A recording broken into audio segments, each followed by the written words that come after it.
Hi, my name is Wilbert and I'm from the third year of the Department of International Business and this is my student ID. And today I would like to talk about high-speed rail in China.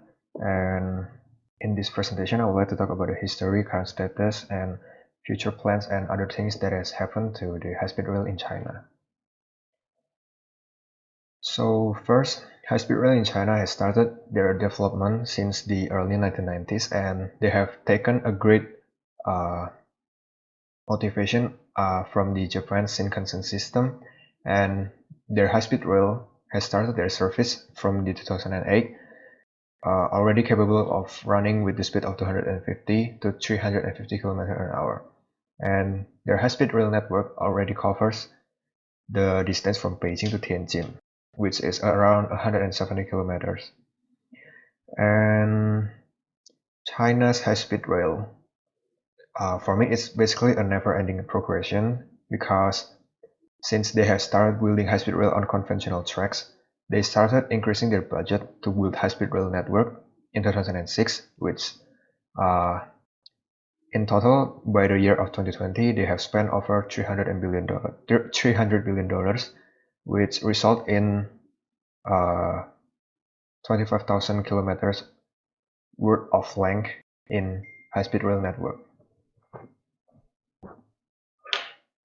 Now, the current status of high-speed rail in China is really great, but for me personally, I believe that they are developing really rapidly because China's government keep on giving extra budget for the high-speed rail network in China. Right now in the world, China has the world's longest high-speed rail network and it is by far the most extensively used because just by the end of 2021, which is last year, China have already recorded a total length of 40,000 kilometers with a design speed which could travel between 200 until 350 kilometers an hour.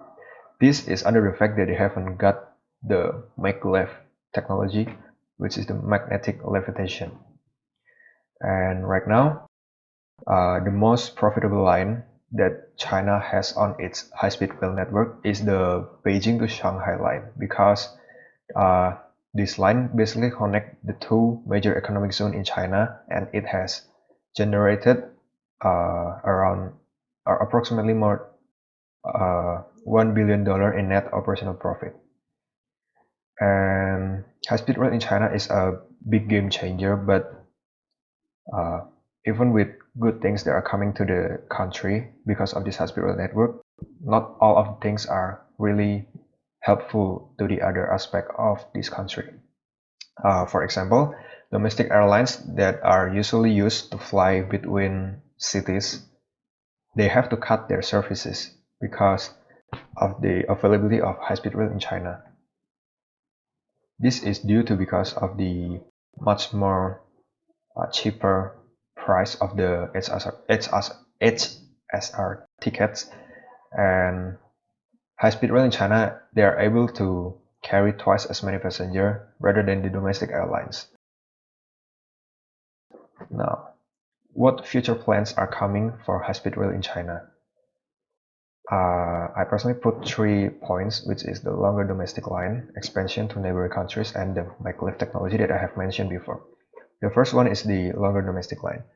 By 2021, China has a total of 40,000 kilometer operating line, and they are set to make it into 70,000 kilometer by the year of 2035. This means that China will be able to reach all of their city just by using the high-speed rail network in the future, because right now China has already covered 2/3 of its country using their high-speed rail network. Now the second one is the expansion to neighboring countries. This project is actually already underway with $5.3 billion being put into Laos-China Railway, and it was scheduled to be opened by the end of 2021. And the other examples are also Bangkok and Singapore, because they have already started the construction since Laos and China is going to be open by the end of 2021. And the last one is the maglev technology, or also known as the magnetic levitation technology. This is basically floating trains with the possibility of going faster than your conventional high-speed train. And Shanghai Maglev is the world's first high-speed commercial maglev line, and it was able to reach a top speed of 430 kilometers an hour, which is around 80 kilometers an hour faster than the current high-speed rail. In 2020, China has already started testing the maglev prototype train that runs at 600 kilometers an hour and was planned to launch at 2025. Now, there are also some controversies concerning the high-speed rail in China, and it was the biggest one is because of the Hong Kong's controversial high-speed rail links which China opens, because this was dubbed as the Trojan train, because this basically legitimizes the presence of Chinese police and security officials in the heart of Hong Kong. China also point out the idea of having a joint border, as I recall, but this was basically China putting more pressure on Hong Kong, and they're basically grabbing Hong Kong by the throat tighter by the time that they put that border. And the second one is the China's high-speed rail and fears of fast track to debt. This basically says that China high-speed rail network actually is not a really good idea, because the debt crisis waiting to happen is basically because of the high-speed rail network expansion, and this is really dependent on the unsustainable government subsidies, with many lines incapable of repaying the interest on their debt. China Railways has always depended on financial subsidies and continues to raise new debt to pay off old debt. China Railways is the company that basically manages the whole high-speed rail network in China. And the third one is the Wenzhou Train Collision. This collision happened on the 23rd of July in 2011, and it happened because of two high-speed trains traveling on the Yongtaiwan Railway line collided on a viaduct in the suburbs of Wenzhou, Zhejiang Province, in the Republic of China. The trains derailed and it killed 40 people, while 192 were injured, with 12 of them having suffered injuries. This collision happened because of critical defects in railway signal design and poor management by the railway company, which means there are not enough maintenance and observation being done on the high-speed rail network. And next is the comparison with other countries, and this is the only data that I could find, and this data is from the 2018.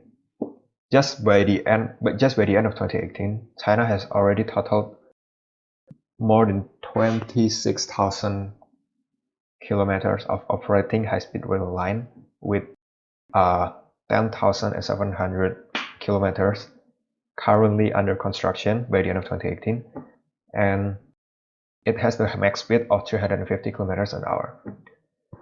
Compared to the second longest line on this current graph is actually France, and it only has 3,200 kilometers of total operating line, which was really short compared to what China has. China basically has like nearly 9 times the total length that France, the second country, has in total operating line.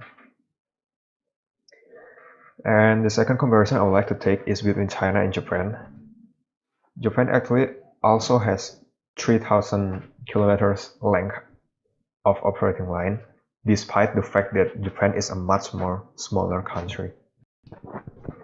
And by the end of 2018, China spent around $116.8 billion just to put up 4,600 kilometers of new track into operation, whereas Japan is estimated to spend $50 billion to link Tokyo to Osaka between Nagoya, and the length that they need to go through was 501.9 kilometers. and they put that $50 billion into the maglev technology, which promises a 40 minutes journey time compared to the 1.4-hour journey time using the normal high-speed rail, and they expect this development to start their launch by 2027. Now, for the last part of this presentation, I would like to talk about my personal experience taking the high-speed rail network.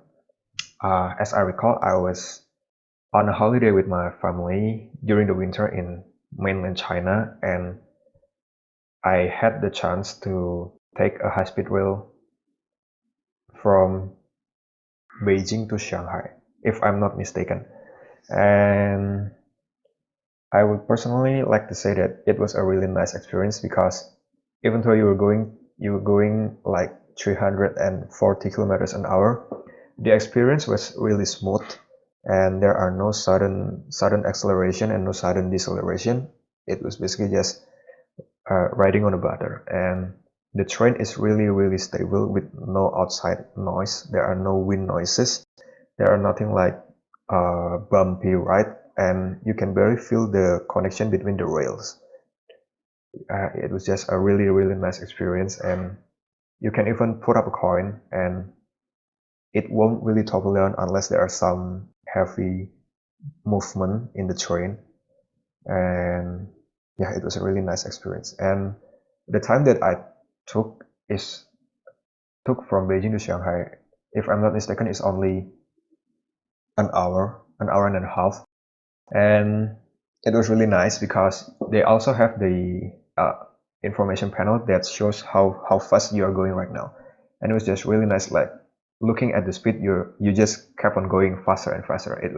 It started going by 80 kilometers an hour, and then when it started leaving the station, you will start to see the speed racing from 80 to 120 to 200 and then 300, and when it started to hit 300, it will go up slowly, and the most that we achieved at the time, I think it was 340. So they never really reached the 350 threshold. I think it's mainly because for safety reason, and yeah, it was really fun. So that's all for my presentation today. Thank you.